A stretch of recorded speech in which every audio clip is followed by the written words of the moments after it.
The Soucouyant, I've got a story to tell. croaked a wrinkled old woman. Her voice feeble, she slowly approached the children. Knobbly, fragile fingers held on to a crooked walking stick.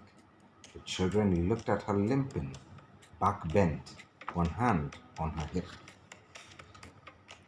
Her ashen grey hair was wrapped up with an old dirty red cloth. She took her place in front of them and slowly started to talk. The lines on her forehead conveyed her good old age as she narrated the tale of the Soucouyant of this countryside village. Many, many years ago, before each of you dreamt to take birth, lived a very old woman who some say was not of this earth. Many suspected that at night she would transmute into a flaming ball of fire. Whether or not this was true, no one dared to inquire. Her tiny hut was secluded, sitting eerily on the outskirts of the village, surrounded by tall forest trees with thick green foliage. The Soucouyant was said to be a reclusive old woman by day, but at night she would reveal her true form while she seeks out her prey.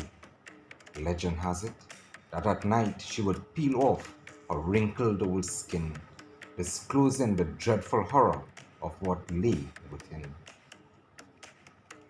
Inside a wooden mortar, she placed the skin cautiously, transformed into a ball of fire so she could fly free. She would search throughout the village for humans and animals alike, sucking the blood out of their sleeping bodies like a vampire in the dead of night.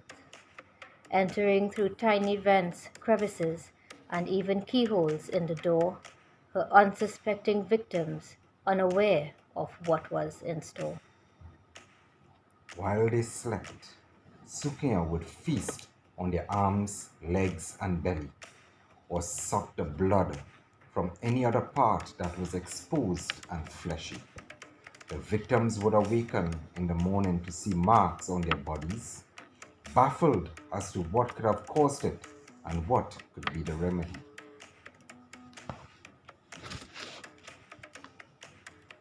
This shape shifting witch then traded the blood of her victims for evil powers used to practice black magic from Basil the demon. The only way for this blood sucking being to abstain was to place a plate of rice at your door so that she would have to count each and every grain. Accomplishing this task before morning would be quite difficult to achieve. She would either be caught in the act or be tempted to leave. Sukunya can only be destroyed if you find her precious mortar, then perform an action that is somewhat creepy and bizarre. Pouring salt over her skin when she flies off into the sky will destroy the Sukunya's skin and the ball of fire will die. Early one morning, a young woman sprang out of bed with fright, for there on her left leg was a horrific sight. A bruise that was different shades of blue, black, and purple. The skin mark had her baffled. How could this be possible?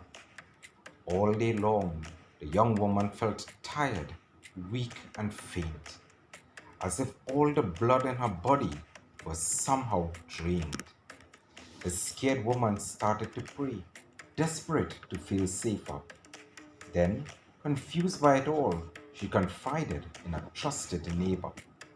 The neighbor, upon hearing her troubling story, revealed there were similar reports from others in the community. Villagers complained about marks that strangely appeared on their skin, and many of their cows, goats, and other animals without any injuries were dying. Terror and fear spread throughout like wildfire. They needed to come up with a plan. The men of the village gathered in an attempt to assist this young woman. They decided to hide in a fig patch next to the young woman's home. to observe any strange events that may occur while she was alone. The bitter wind blew through the cold night air as the village men quietly lay in wait, trembling with fear. Mosquitoes buzzed annoyingly in their ears as they hid behind the patch of fig trees, waiting with bated breath to notice anything strange they might see. Suddenly, approaching midnight, the pitch black sky brightly lit up. The startled men saw a sight that almost made their hearts stop. A luminous ball of fire shot through the sky, heading unswervingly towards them, deliberately slowing down next to the house that belonged to the young woman. The flaming furnace of fire exploded the house's walls, which were old and broken, as though searching for a way in before the young woman could awaken. The villagers stared in horror at this ghastly sight. What was this mysterious being, and what was its plight? It disappeared through a tiny crack in a rotted board of the house. The young woman was in danger. They had to get her out. They rushed towards her front door, shouting at the top of their lungs, hoping and praying they were not too late, that no evil had been done.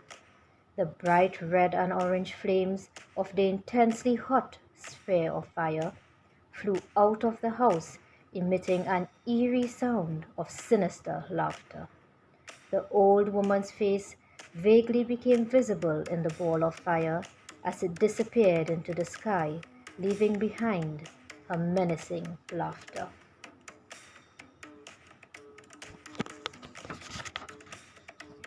That's all I have to say, the old woman abruptly ended her story.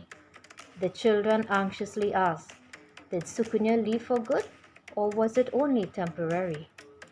The old woman laughingly picked up her stick, crooked with age, as she headed to her tiny hut on the outskirts of the village.